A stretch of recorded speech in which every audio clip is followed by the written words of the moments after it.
Good music. But we have to get down to business. We're in North Carolina, and they talk business. But I want to just thank everybody for being here. Wonderful crowd. Oh, look up there. Look at all those people. Thank you very much. Thank you very much. And thank you to Ben, a special guy. He was very tough, you know, in the campaign trail. I had to fight him for a long time. He wouldn't go away. He doesn't give up, and he's smart, and he's good, and he was a great surgeon. And I don't know, he gave that up for politics. I'll have to talk to you about that. Where is he sitting? Where is he? Matt, you're going to talk to you about that later. I have to explain. I think he's probably regretting that. No, he's doing an incredible job. An incredible job. You really are, Ben. Housing. He's done a job like a few people have done it, but wonderful to be here with the incredible men and women who are restoring prosperity. That's what you're doing. Rebuilding hope and delivering opportunity to those who need it most. Together, we're making our country stronger than ever before. We are doing numbers that you wouldn't even believe. Nobody would have thought it was possible. This morning, the brand new jobs numbers came in. We smashed expectations and created 225,000 new jobs last month. 225,000. They were thinking maybe 100, maybe 105. I was watching all the geniuses this morning on television. What do you think it's going to be? It's going to be 110. 225. Pretty good, right? 225,000 for last month. That's only last month.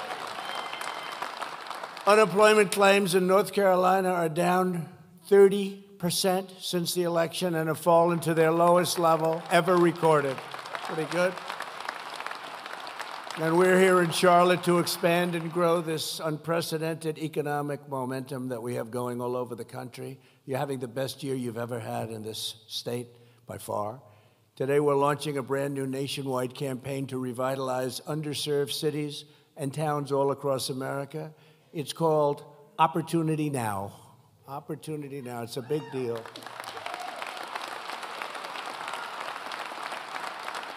And, you know, we did with Tim Scott Opportunity Zones, and they're the hottest thing you've seen. It's the money is pouring in. Tim from South Carolina, and the money is, anybody from South Carolina here?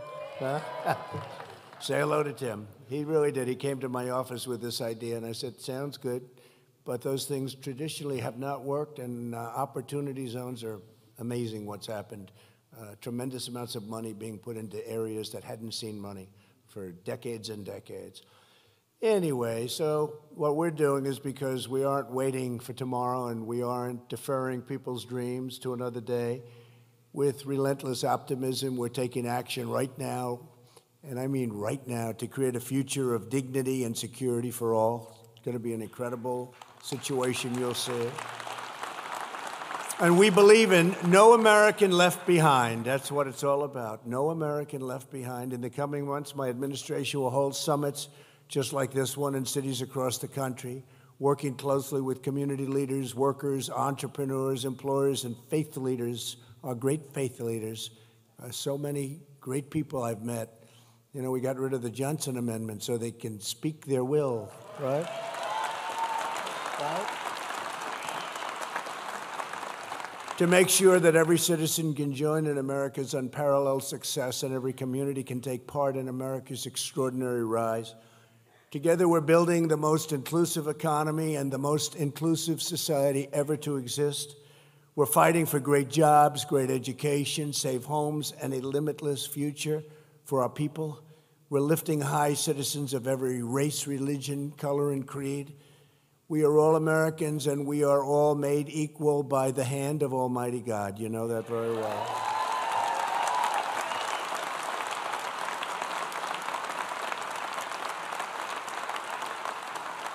Joining us today is Small Business Administrator Jovita Carranza, who is helping to lead this groundbreaking effort along with Secretary Carson. Jovita, where's Jovita? Jovita.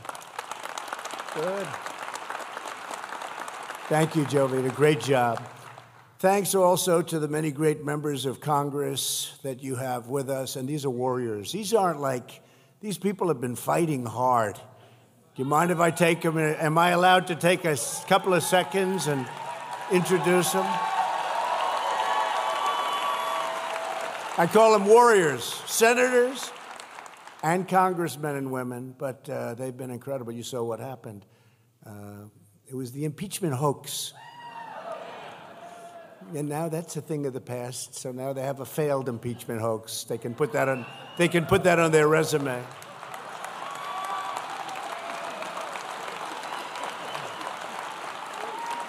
That doesn't go good on a resume, right? That's a failed hoax. Every one of them have to put it right on that resume. It was a fix, except when it got up to Congress, we had 197 to nothing. Our Republicans hung in, and our senators were incredible. They were really incredible, same kind of a thing. And a man's here who's really become a friend over the last year and a half. And we had a good relationship, but we sort of disagreed on a couple of minor policies, and that's okay. Of course, I won't put up with it for long, Tom Tillis. He's been a great friend.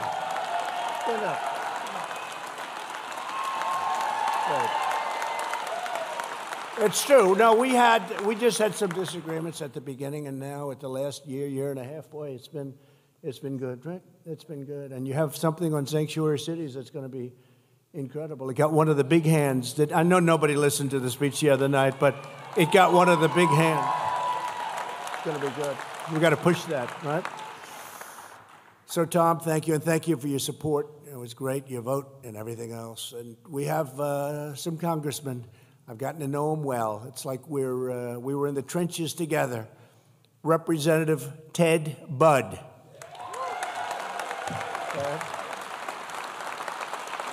Thanks, Ted. Good job. A man I campaigned with, and he was fantastic. He handled pressure very well. They said you couldn't win, and he won by a lot. We did a little bit of a rally for two guys that are very special. One of them is Dan Bishop. Dan?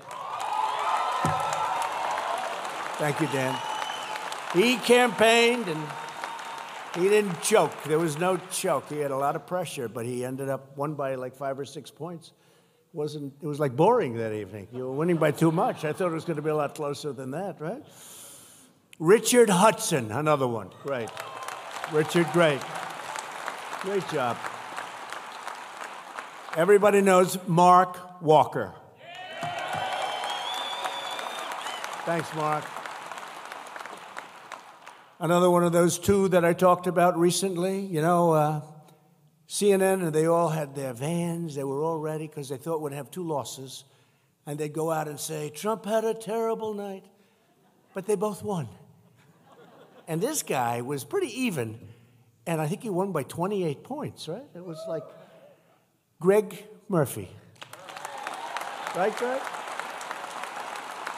He won by a lot. They both won by a lot. A man that I've gotten to know too well. I love his wife. I mean, his wife, she was with me before he was with me. I have to say it. But he came along very quickly. Long time ago, right? And she would go out with women for Trump, the buses. She had buses all over the place, right? Deb. Where is she? Where's our Deb? Oh, well, I know them because they follow me around a little bit, right? They are incredible. They are incredible. How many of you how many rallies have you? This isn't a rally, you know. This is a serious deal. How many rallies would you say? A lot. And we have a lot of fun. Thank you very much, John. Mark Meadows, everybody. Mark.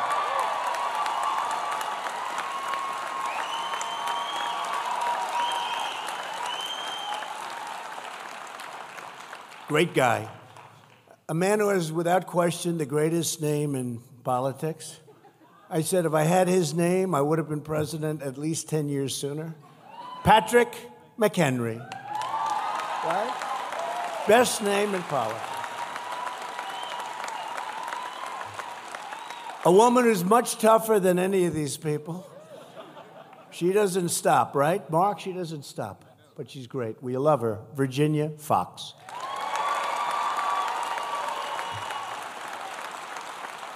A very popular guy who wins elections by a lot. He's a tremendous asset to Congress and a tremendous friend, Ralph Norman.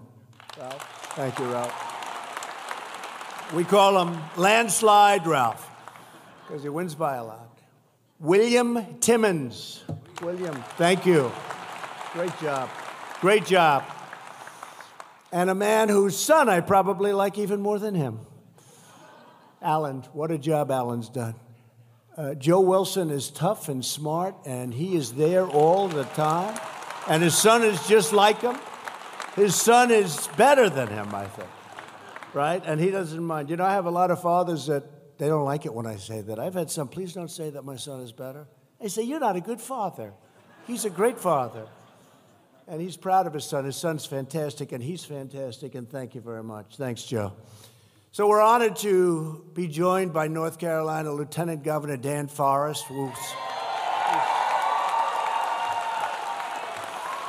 big future. Big future. You got to get rid of the sanctuary city, Dan. You're going to be able to do that? Huh? I think, right? A lot of people want to get rid of them. Plenty of people in California want to get rid of them. Believe me, it's something. And we have many other state and local leaders from all across North Carolina. We're thrilled to have you all here, and you're the ones that really know best. And we're spending a lot of time in the state. We'll be coming here. Lewis is around someplace. Where's Lewis? Lewis DeJoy. Thank you very much, and I appreciate it. We'll be coming here a lot. And we're way up in the polls, but you know what I say? I pretend 1 point down everywhere. Somebody said, how are you doing? I said, we're 1 point down everywhere. But we're way up. That's what they tell me. Way up in North Carolina. Way up in South Carolina. Way up in South Carolina. Ralph? Way up. So anyway, so we just assume it's always good. I always say it, pretend you're 1 point down. That way you work your ass off, right?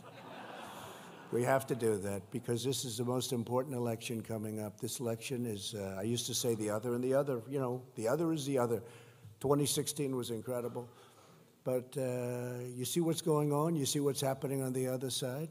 They want to take everything away. They want to destroy everything we've built. We've got the most successful country in our history. They want to take it away. Not going to happen.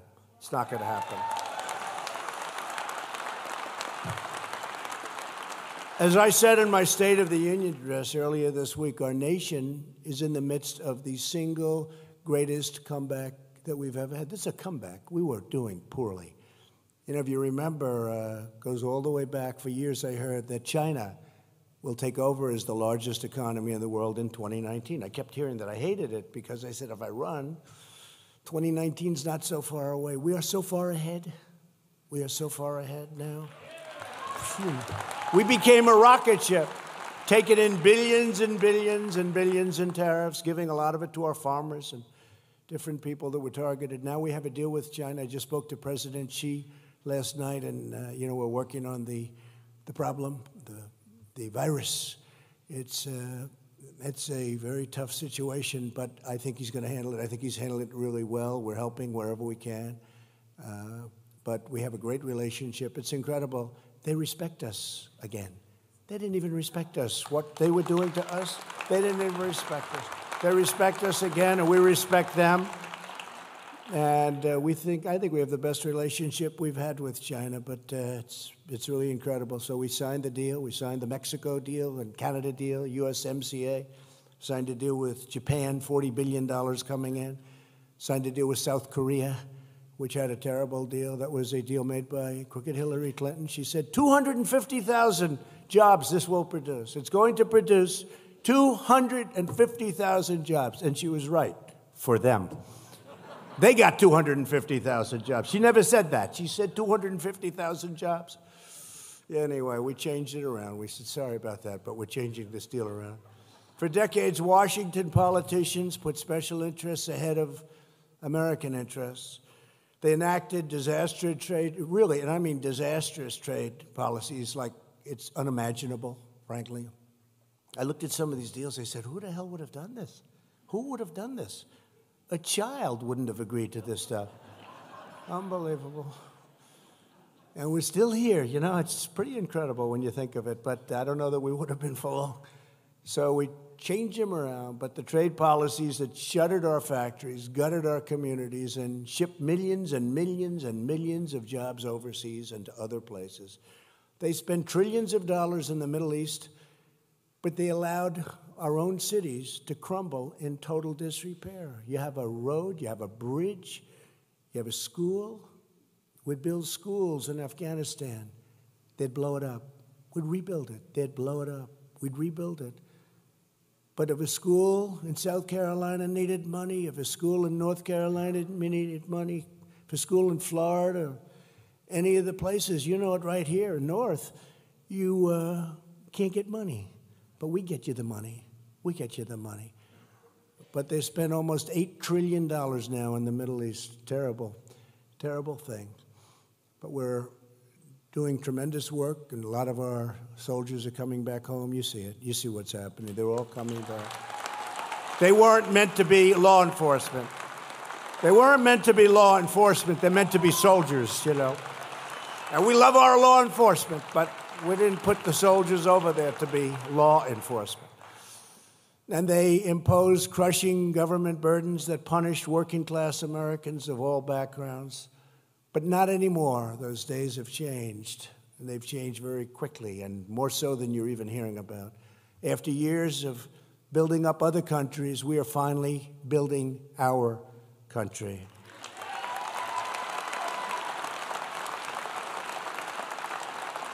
From our inner cities to rural communities all over the land, the forgotten men and women of America are forgotten no longer, because we are finally putting America first. Took a long time, a long time. Our economy is now the envy of the entire world. You have to see when leaders come to my office, this beautiful Oval Office. I've had people walk into the office. It's beautiful. But they have more beautiful in many cases, I guess. But it's what it represents. They walk in, powerful people, big people, and you see them crying. I've seen heads of corporation walk in. Have you ever seen the Oval Office? No, I haven't. How many times have you been in the White House? 51 times, I've said, at the head of a big car company. 51 times. Huh, have you ever seen the Oval Office? No. They never took me in. I'll take you in. I like showing it, right? I'll take you in. And you see them start to cry. Tough people. They haven't cried since they were a baby. Some of them never cried at all, even when they were a baby. And they start to cry when they walk into the Oval Office. Pretty amazing. Since my election, America has gained 7 million brand new jobs, including 220,000 brand beautiful new jobs in a place called North Carolina. Isn't that good?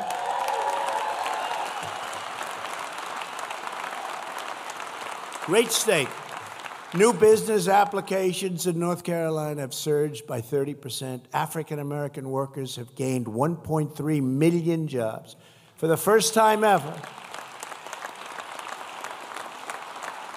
think of this, for the first time ever, most new hires, that's new jobs, are minorities and women. Think of that, first time ever. The unemployment rate has just hit, and has been for a little while, but just hit the lowest in over 50 years. The average unemployment rate under my administration is lower than any previous administration in the history of our country. Think of that, the average rate. The average rate, and you've heard me say this many times, but I keep saying it because I think people are really getting it and understanding what's going on. This has been an incredible thing. African American unemployment, Hispanic American unemployment, Asian American unemployment have all reached the lowest levels in the history of our country. I say it because, you know, very importantly, African American youth unemployment has reached its lowest level ever recorded.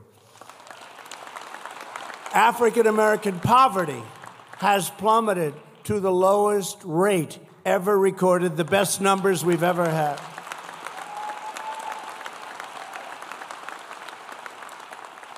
Remember, I used to say, what do you have to lose? I was in a room, and it started, and I'm reading off economic numbers, the worst crime numbers, worst housing ownership numbers, worst everything, just worst education, worst everything. I think there were 9 or 10 different very major factors. African American. I said, you've been with the Democrats for 100 years, 112 to be exact, but for 100 years, over 100 years, and they treat you badly, and they only come around 2 months before the election. And then right after the election, they say, bye-bye, we'll see you in 2 years or 4 years, right? But they come around and they work real hard, they want your vote, and then the day after the election, they're gone. That's the Democrats. And I said, all these bad numbers, what the hell do you have to lose? I say it 2 ways. When I have a very sophisticated, tough group like this, I say, what the hell do you have to lose?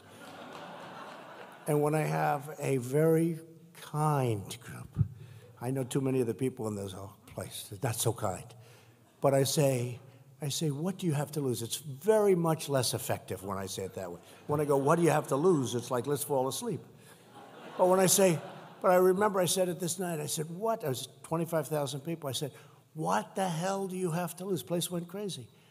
Then I went off stage and my people told me, I don't know, that's not nice. I said, no, it's true. It's true. What do they have to lose? Right? They didn't like it. They didn't like it. That's why they're all looking for jobs. We didn't take that one. But I said, no, we got to get the point across. And we did well in the election, but now we're doing numbers that I think maybe no Republican has done. We're doing numbers. Let's see if that has to carry. November 3rd, we have to go to November 3rd. But the numbers have been incredible.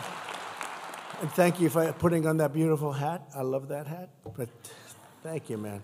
But it's incredible. What you're seeing now is incredible. It's a renaissance for African American, but for Asian American, for women, for everybody. Workers without a high school diploma have achieved the lowest unemployment rate ever recorded in history. Think of that. There's a lot of people. They don't have a diploma. They didn't go to high school. They went to high school. They didn't graduate, let's say.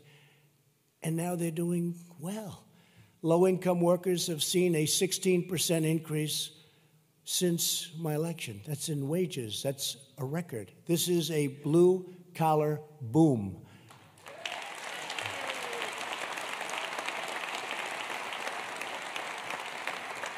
Wages for African-American workers have increased by $2,400 per year. That's a record.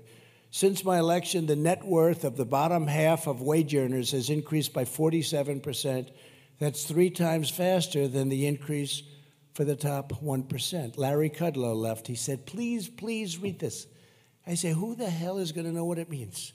But you know what it means? It means that people that are really working hard, that aren't doing so well, haven't done well, are doing proportionately better than people that are doing very well. It's great.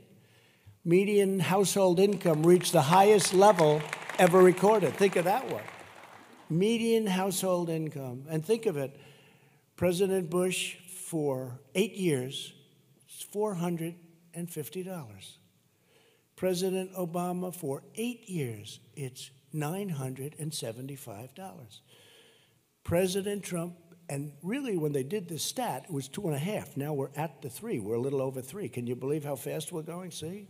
We'll keep the rallies going, don't worry. Even if we win, even when we win next time, we'll do rallies, okay? But no, think of it. So you have 450, you have 975, and now you have 2.5, but let's say 3 years instead of 8 years. So it's 8, 8, and 3. And with us, when you add the tax cuts and we add the regulation cuts, it's close to $10,000, and that's in a short period of time. That's what's fueling the boom. That's what's fueling the stock market. That's why other countries aren't doing well and we are. And incredibly, according to the Gallup poll, no friend of mine, they tend to be slightly left of center, like about 200 degrees. 90% of Americans say they're satisfied with their personal life, the highest percentage ever. I wonder what their definition of personal life is. I don't know. It's a strange poll. I've never heard of a poll like that. Are you happy with your personal life? Is everyone here happy with their personal life? I know Mark Meadows is. No, it's a strange poll. I'm trying to give me a definition of it. There's a lot of definitions you could get there. To lift up Underserved communities across the nation. Our tax cuts created nearly 9,000 opportunity zones. Again, Tim Scott, including more than 250 right here in North Carolina. So that's something. 250 in North Carolina. Long-term investment in these communities is now taxed at 0. These deserving communities have not known opportunity in a long time, but now the investments are flooding in, creating energy and creating excitement like they haven't seen for a long time. One of the Americans benefiting from this gusher of new investment is a man who became very famous the other night because I introduced him during the State of the Union. Army veteran Tony Rankins of Cincinnati, Ohio. Good place. I had a summer job in Cincinnati. I worked in Cincinnati one summer. I did a good job. I love Cincinnati, the Queen City. I love Cincinnati. After struggling with drug addiction, Tony lost his job, his house, his family, and he was homeless. He lost everything. But then Tony found a construction company that does work in opportunity zones, and the company saw Tony's great skill and talent, helped him lift himself out of homelessness, break free of addiction, and these are great people. And they trained him for the new job. He didn't need that much training either. Tony is now a top carpenter who renovates historic buildings in Cincinnati. He's drug-free, and he is reunited with his family. And Tony, I'd love to have you come up and say a few words, please. Tony Rankins.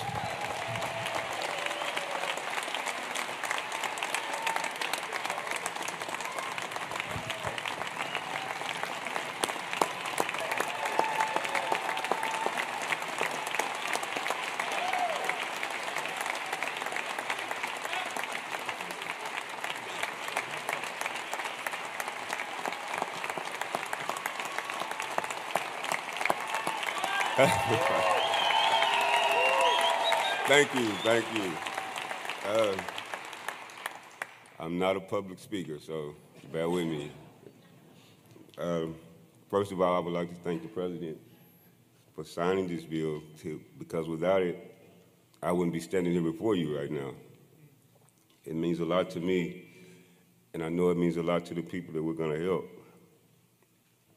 I was homeless, and due to that fact, I know how it feels, and I know that sometimes when you're down, you don't feel like getting up. But with this bill that has been passed, it's going to be an opportunity for a lot of people to not be homeless and to get back on their feet and to go back with their families. And I would just like to thank the President of the United States for doing this.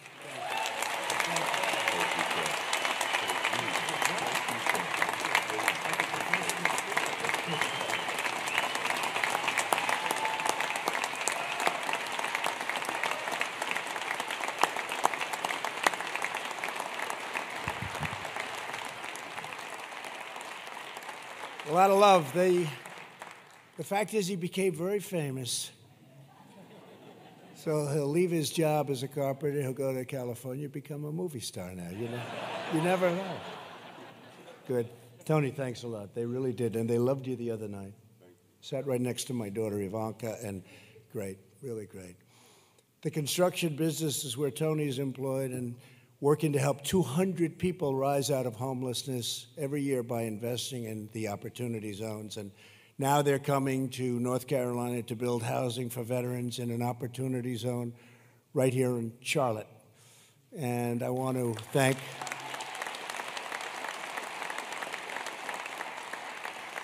thank their founder and ask their founder, Travis Steffens, to please come up and say a few words. Please, Travis.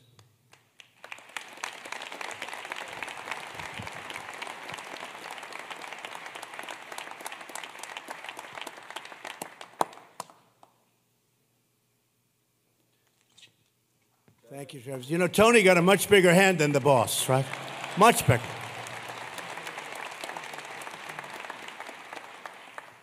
Thank you all for investing your time to be here today. It's awesome. Thank you for loving on Tony.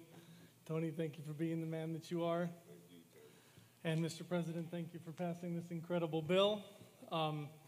We're all here to celebrate opportunity zones, and being part of the private sector, I just really want to implore all of us to pull together for the opportunity that we have to reunite this country through this bill.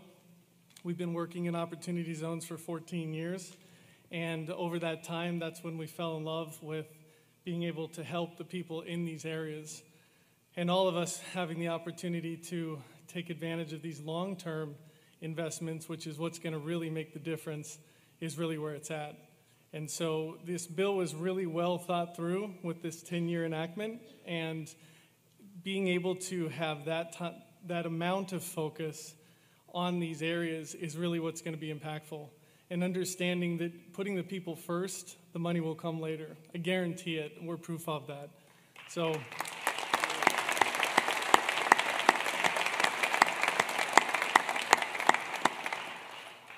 we've helped hundreds of people like Tony, and you guys can do the exact same thing. So we'd love to share our model. We'd love to explore it with you. We have an awesome algorithm, and it's not proprietary. We'd love to help this expand across the country. Thank you.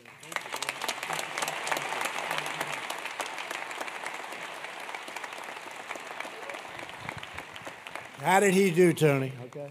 Did okay? He did good, right? You did better. He did better. Thank you very much. And thank you, Travis. And it's 200 people, I think, Travis, so that's tremendous. 200, you'll be up to a lot more than that. To further support opportunity zones, I established the White House Opportunity and the Revitalization Council, chaired by Secretary Carson. Ben's worked very hard on it, really hard. Its mission is to marshal 17 federal agencies and coordinate dozens of existing federal programs to provide maximum support to opportunity zones. Under my administration, we're working every day to restore the American promise of upward mobility. We don't want anyone to just get by. We want everyone to get ahead, and get ahead big league. From the day I took office, I have been working to build an unlimited future for African American communities who have given, served, and sacrificed so much for our nation. Tremendous, tremendous amount. I have been fighting for higher wages, fair trade deals, safe communities, affordable health care, lower drug prices. This year, meaning last year's numbers just came in, first time in 51 years where drug prices, prescription drugs, went down. First time in 51 years.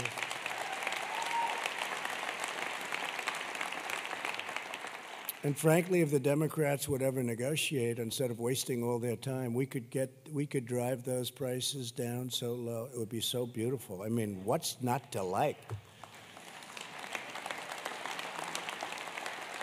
But we're fighting for school choice and also criminal justice reform. You know, we got that done.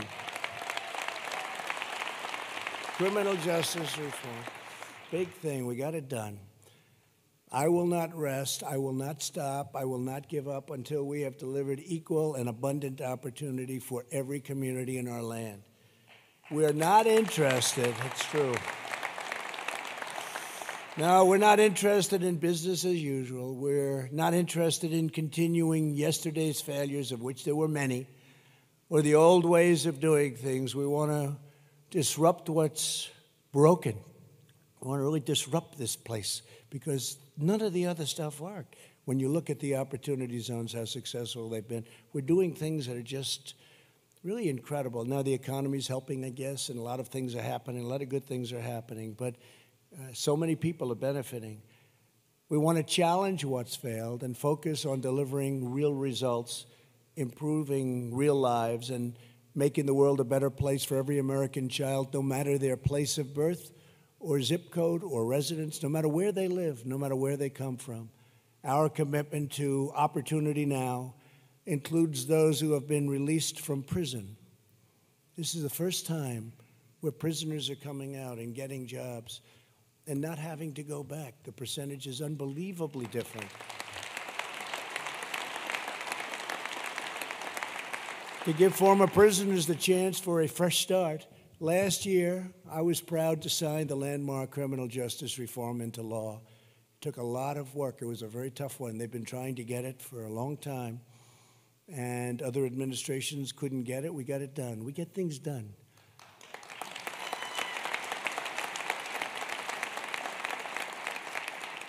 America is a nation that believes in redemption. People were in jail. You know Alice Johnson. She spent 22 years in jail. She had 18 or 20 left for something no good, but not. It's not a 40 or 50-year sentence. And she's an incredible woman. You probably saw the ad we took at the Super Bowl. And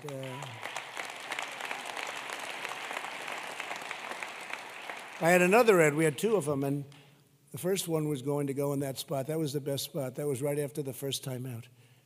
And this was one with jets and aircraft carriers and missiles all over the place. It was exciting. It was great.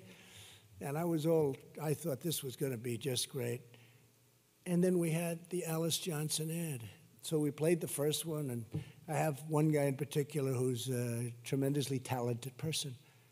And everybody just assumed, you know, the missiles and the planes, that was going to be the ad. And then we'll put Alice back a little bit further, frankly, and not in as good. You have two spots. You can get one great spot, one not so great spot. This guy comes in, looks at both ads. He says, the Alice Johnson ad is unbelievable. I said, what about the aircraft carriers? He said, it's fine, but, you know, I've seen them before. You do them all the time, actually, right? And as soon as he said that, I realized, and everybody is talking about that ad. Alice is a tremendous woman, tremendous person. And I said, how many other women do you know in prison like that, Alice? She said, many. I said, now, do you know some that can't come out? Absolutely, because I wanted to hear that too, because that's true also. But I said, how many? She said, many. I said, get me their names. Just get me their names. She knows. She's in there a long time. 22 years she spent. A roaring economy has, for the first time ever, given many former prisoners the ability to go out and get a great job. We've also made it a priority to encourage businesses to expand second chance hiring practices.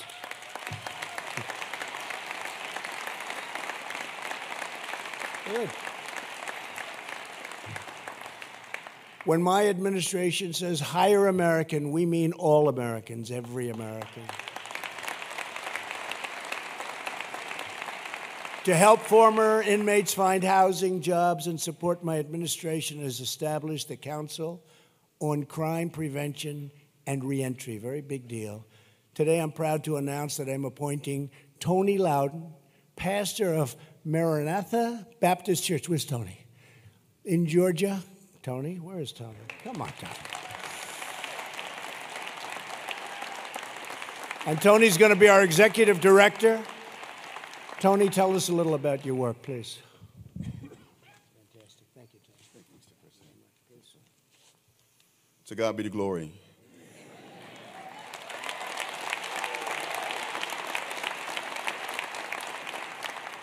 I truly want to thank our president from the bottom of my heart for signing this legislation. Too many of our men and women are ending up in our prisons and coming home with nothing to get back on their feet to. Too many of our children are ending up in our prisons. Too many of our people who are living with mental illness are finding themselves in our prisons. And here's one for you. Too many of our soldiers come home with Old Glory on their shoulders, end up in our prisons, and we are better than that.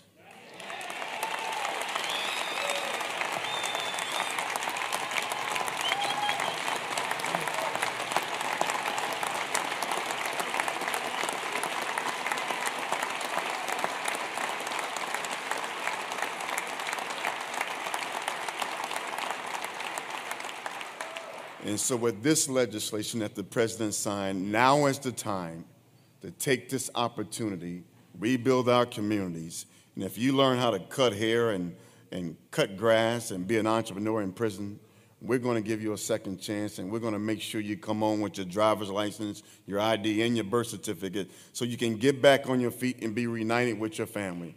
Now is the time. So with that, I encourage our faith-based organizations, our clergy, our businesses, our Chamber of Commerce, and all our legislators. Now is the time to get together and get behind this president. Thank you.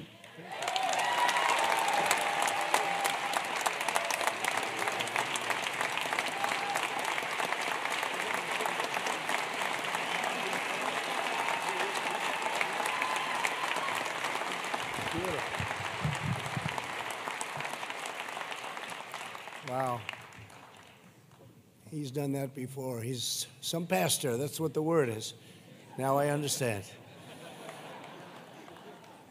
We're grateful to you, Pastor. Thank you very much. All of our country's African-American churches have done such an incredible job. Everything they do, they really raise the spirit of our people and lift up the conscience of our nation. And we really appreciate you being here. That was beautiful. Thank you very much. My administration will always defend the cherished legacy and vital contributions of our African American churches. They are so vital, so important. To make the most of America's boundless opportunities, every American child deserves a great education. Yet for too long, countless American children have been trapped in poorly performing schools. That's why it's one of those things I talked about in the State of the Union address. I highlighted the story of Janiah Davis, a fourth grader from Philadelphia who was on the wait list for a school choice education freedom scholarship in Pennsylvania, along with 50,000 other Pennsylvania students. We got Janiah her second, really you call it a sort of a second chance, but we got her the school choice scholarship that she so desperately wanted with her mother. Mother's terrific. And now I want to ask Congress to pass legislation that would extend the same opportunity to 1 million American children, including 40,000 students right here in this incredible state, this incredible place.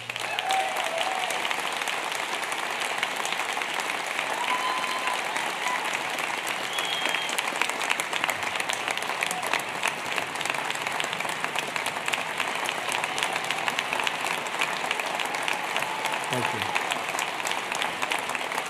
Thank you. School choice. We all like school choice, right? Every child has the right to attend a great school. That's what it is. They have a right.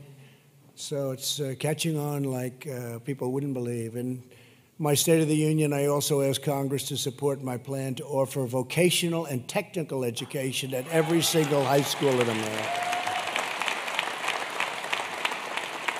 We must be training our children so they have the skills to score well-paying jobs, sometimes better paying than if they did it the traditional way. You know, when I was growing up, we had a lot of vocational schools, and they'd teach auto mechanics, and they'd teach bricklaying, and they'd teach all these great professions that make a lot of money.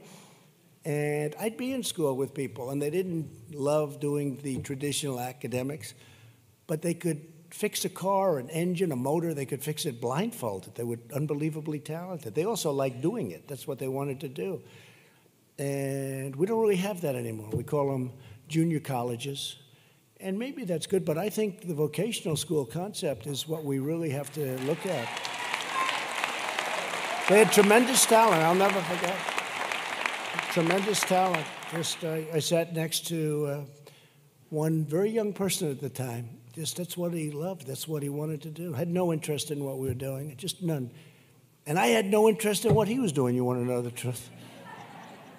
But he was unbelievable. He could fix anything. And that's what you have to do. You have to go with the aptitude in addition to everything else. And they have tremendous aptitude, but there's no place. And so we're going to go with a vocational school system where they can go out, actually make more money, and have something they really want to do. My administration is determined to give our citizens the opportunities they need regardless of age or background.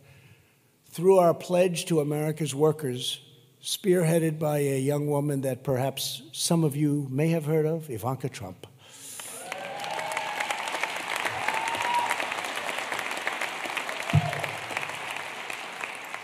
Over 415 companies have committed. These are the big companies for the most part.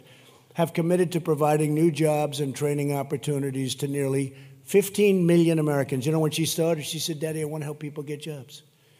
This was at the beginning of the administration. She said, "I'm working on 500,000 jobs." So she'd call Walmart, she'd call all these great companies. So she had a goal of 500,000, 500,000 jobs. Sounds like a lot. I said, "That's a lot." She just broke 15 million jobs. Amazing. 15 million.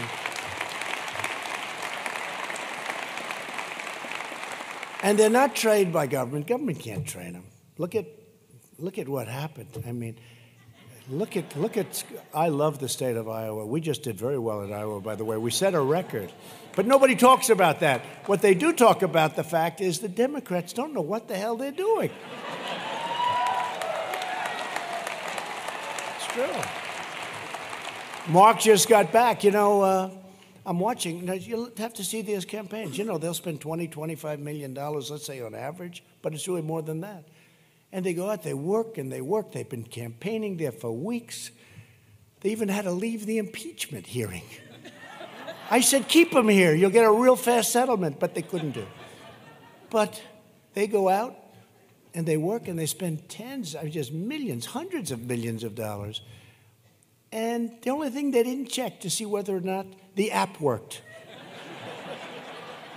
It didn't. It fried all votes. They're all fried. So now you have all these people fighting. I was first. No, I was first. They're taking samples. They're doing the vote by a sample. We got 2% of the vote. Let's see who won. And it turned out to be Pete Buttigieg, whoever the hell that is. Mayor Pete. Mayor Pete. Explain that one to me. Someday you're going to explain that one to me, right? Right? You people. No, do you ever see anything so crazy? They can't count simple votes, but they want to fix your health care system. Oh, think of it. Remember the Obamacare, right? Remember? It was going to cost $5 million. It cost $5 billion, right? $5 billion. It still didn't work. Still didn't work. But they have something going on in Iowa that's sad, actually, if you want to. It's embarrassing. Although I'm not overly embarrassed by it. I see these shows this morning, they're saying, oh, this is a disaster. Trump is going to kill us on this one. They're right. They're right. All that time. All that time.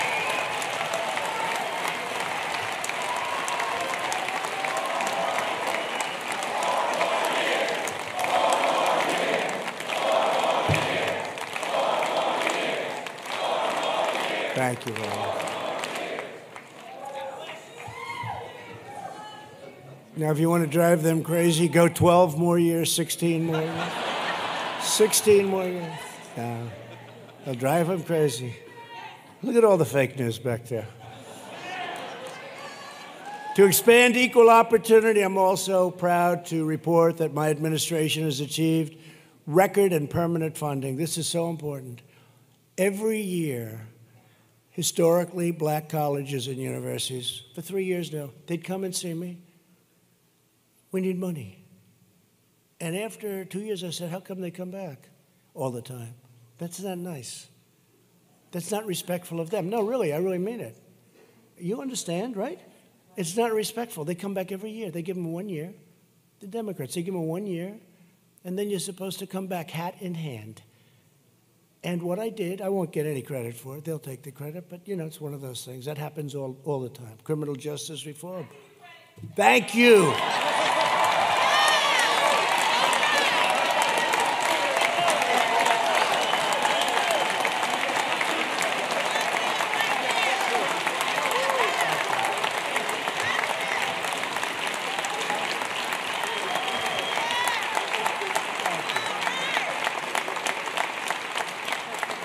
That is nice. I think so. I think we're getting. Look, hey, we are in the Oval Office. I guess something happened, right?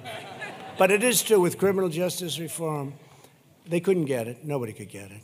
And a group of people, including Van Jones and others, came to the Oval Office. They came with Jared Kushner, smart kid, smart guy. And they came to the Oval Office, and they said, we can't get it. We need help. I said, who do you need help with? Some very tough senators, like Tom.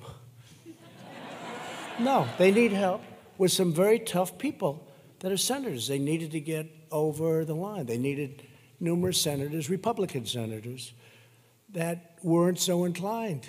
We had some that absolutely right from the beginning. Ted Cruz, right from the beginning. Mike Lee, very conservative right from the beginning. But they needed help. There was no way they could, it was dead. So they came to see me, group of people, headed by Van Jones, and they asked me for help.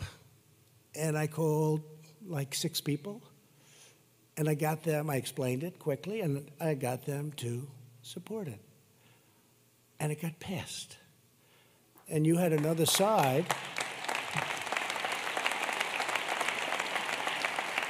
And you had another side that didn't necessarily like it, but people are starting to like it now a lot because it's fair. It's just fair. And some states have done it. Texas has done it, and Kentucky has done it. States that are known as being pretty tough on law and order.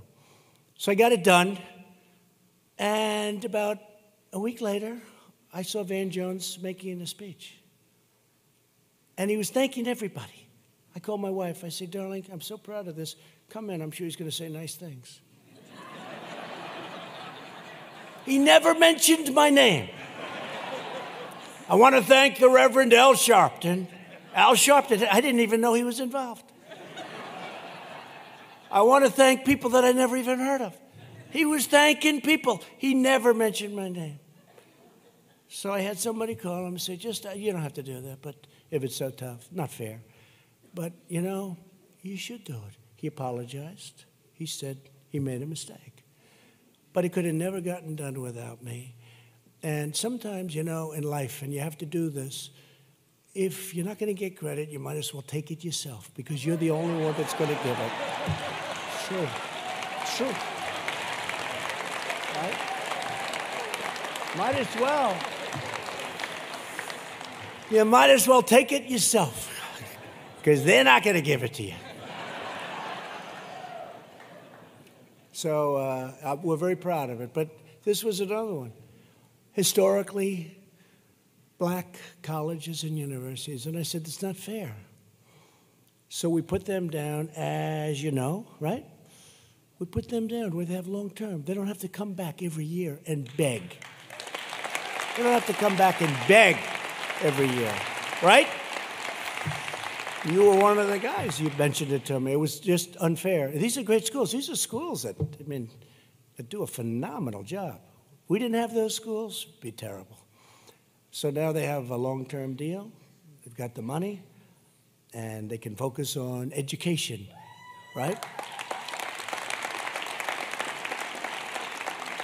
And most importantly, we're going to ensure that the HBCUs will always be an important part of our educational system because we were going to lose a lot of them. They couldn't do this. They just couldn't do it. They were hiring consultants, wise guys, right? Real wise guys. They were hiring consultants, I call it, who get percentages, who get a lot of money to go to Washington and lobby and work and this and that. And a lot of the percentage of the time spent was on spending and seeing congressmen, seeing senators, seeing people. And I said, we can't do that. And these consultants would say, hey, you got to give us something. They pay the consultant, just a waste of money. They didn't do anything. I never spoke to a consultant about what we're talking about, right? So we have it. You're done for long term, and that's the way it's going to be. And we might as well let you have it, but I'm very proud of that one. Thank you. Previously, federal law also restricted more than 40 faith-based HBCUs and seminars from fully accessing federal support, but my administration has stopped the federal government from discriminating against faith-based HBCUs, and some of the best of them are faith-based.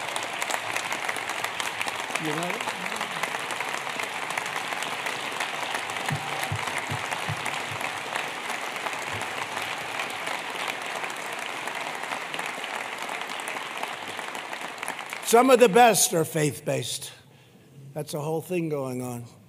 It's no good. Can't do that. As part of our relentless campaign to make life better for working families, I've asked Congress to pass legislation extending family leave to new parents nationwide so that every parent can spend critical time with their newborn or newly adopted child. And we've also overseen historic funding increases for high-quality child care, enabling states to help more children, many of which have reduced or eliminated their wait lists altogether. We had tremendous wait lists, and those lists are way down. At the heart of our economic agenda is the conviction that for America to truly prosper, all of our communities must share in the gains. We're making big gains, and they have to share. Together, we're bringing opportunity back to the places that need it most. We're honoring the allegiance to the hardworking men and women whose faith, love, sweat, and sacrifice make our country run. We are restoring the bonds of loyalty that unite us as Americans. No matter your party, no matter your politics, we are fighting to deliver freedom, justice, and equality to every man, woman, and child in our land. We are fighting to bring opportunity, dignity, and hope to every block and every neighborhood all throughout this magnificent nation, and it is indeed a magnificent nation.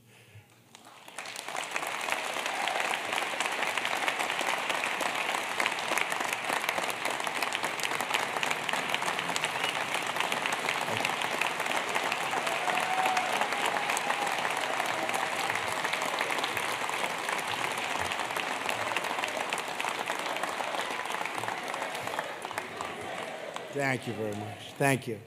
With the help of everyone here today, we are restoring the American dream for the American family. We're giving a voice to those who were voiceless and hope to those who felt hopeless.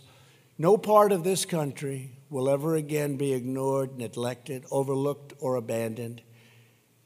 We are all united by a shared home, a shared destiny, and a shared devotion to our fellow citizens. We love our country. We are one American family. Thank you, darling. I love you, too. She blew my best line, but would you stand up, please? Where are you? I think you're great. I love you, too. Thank you very much. I was all set to really hit it, but I like that better. But we're one American family. We rise together, we thrive together, and we win together.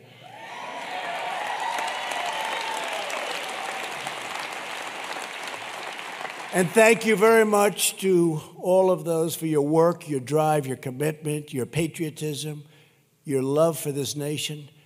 Our future has never been brighter, and my fellow Americans, the best is yet to come. God bless you. Thank you, North Carolina. Thank you very much. God bless you all.